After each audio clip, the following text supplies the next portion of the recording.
झाड़ झाड़ियों से घिरा हुआ एक जंगल था। उसी के बगल में एक गांव था जहां एक सुंदर लड़की रहती थी। गांव बड़ा ही प्यारा लगता था। वहां लड़के से ज्यादा लड़कियां रहती थी, क्योंकि वहां की आबादी लड़के से ज्यादा लड़की की थी। इसलिए उनकी शादियां होते करते 25-30 साल बीत जाती। कई घरों में तो लड़कियां ही लड़कियां थी। किसी के घर 4 तो किसी के घर 3। वह भी अपने ब्याह का सपना देखती कि कब मेरा ब्याह हो और हम अपने घर जाएं। वहां की सभी लड़कियां ऐसी ही सोचती थी। लड़कों का काम लड़कियां करती, कोई हल चलाती तो कोई घर चलाने के लिए मजदूरी करती। उसी गांव में एक सुंदर सी लड़की रहती थी, जिसका नाम नारी था। उसके पास ना कोई खेत और ना ही कोई काम।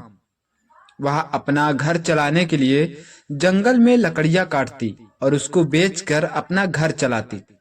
एक दिन नारी लकड़ी काटने जंगल में गई, पर उसको सूखी लकड़ियां कहीं नहीं दिखाई दे रही थी।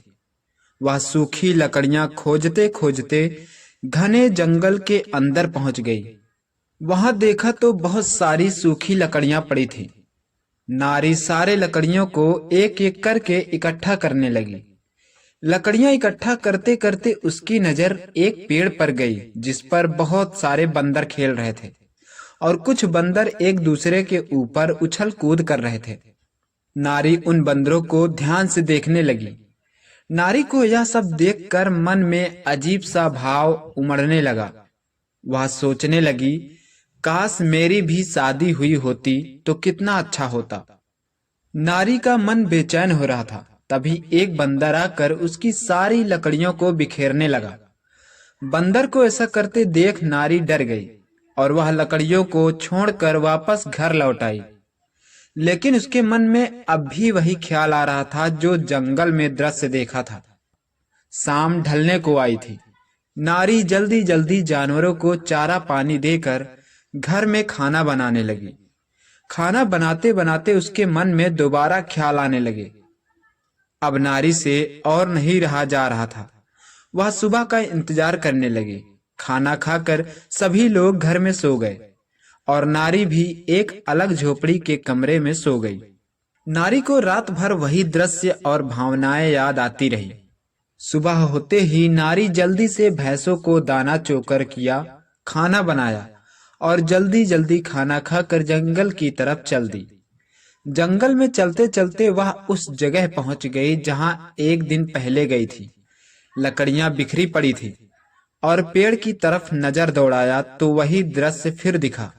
सभी बंदर इधर उधर खेल रहे थे और कुछ बंदर एक के ऊपर एक कूद रहे थे। नारी से अब और नहीं रहा गया। वह बंदरों के थोड़ा करीब गई और वहीं बैठकर सारा दृश्य देखने लगी। तभी कुछ बंदर नारी के पास आकर खेलने लगे। कोई नारी के ऊपर चढ़ते तो कोई नारी के बाल पकड़ते। सभी बंदर खूब मस्ती में खेल रहे थे। ये दृश्य बड़ा ही अच्छा लगा। नारी बंदरों के साथ खूब खेलती, खूब मस्ती करती। अब नारी का रोज का काम हो गया था। वह जंगल में आती और बंदरों के साथ खूब खेलती। एक दिन नारी सभी बंदरों के साथ खेल रही थी। तभी उसने कहा, तुम सब मेरे बच्चे हो और मैं तुम्हारी माँ। ऐसा कहकर उसे बड़ा सुकून मिला। एक दिन नारी को एक लड़का देखने आया। लड़का बड़ा ही सुंदर था। वह नारी के बगल के गांव का ही था। नारी भी खूब सुंदर थी, इसलिए लड़के ने नारी को पसंद कर लिया और 10-15 दिन के बाद नारी का विवाह हो गया। नारी जब विवाह करके अपने पति के घर गई तो उसे वही दृश्य दिखने लगा जो जंगल में दिखा था। उसकी भी बहुत पहले से चाहत थी कि कोई अपना हो जो मुझे समझे, मुझे चाहे और मेरे साथ रहे। नारी बहुत खुश थी, क्योंकि जंगल में जो अपनापन और भाव उसने महसूस किया था, आज वही सुख उसे मिल रहा था। धीरे धीरे शाम ढलने लगी। रात होने को आई। नारी ने खाना बनाया और दोनों पति पत्नी मिलकर भोजन किए।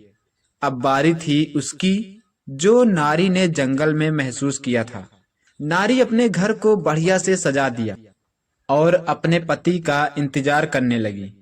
नारी कुछ देर सोच ही रही थी कि उसके पति कमरे में आ गए और कहा, क्या बात है नारी, तुम इतनी घबराई सी क्यों लग रही हो?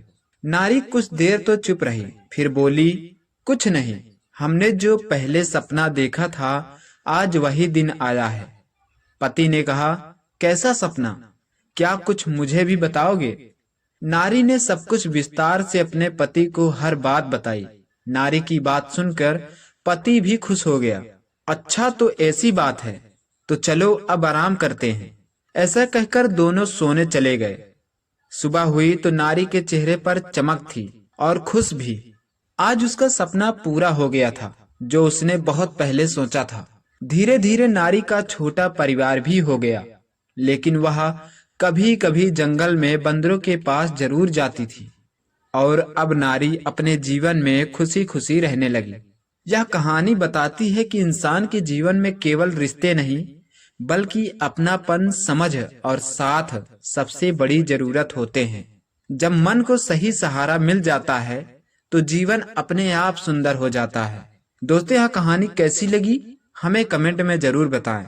साथ ही हमारे चैनल को सब्सक्राइब करें और घंटी को दबाना ना भूलें, क्योंकि हमारे चैनल पर ऐसी ही शिक्षाप्रद कहानियां मिलती रहती हैं।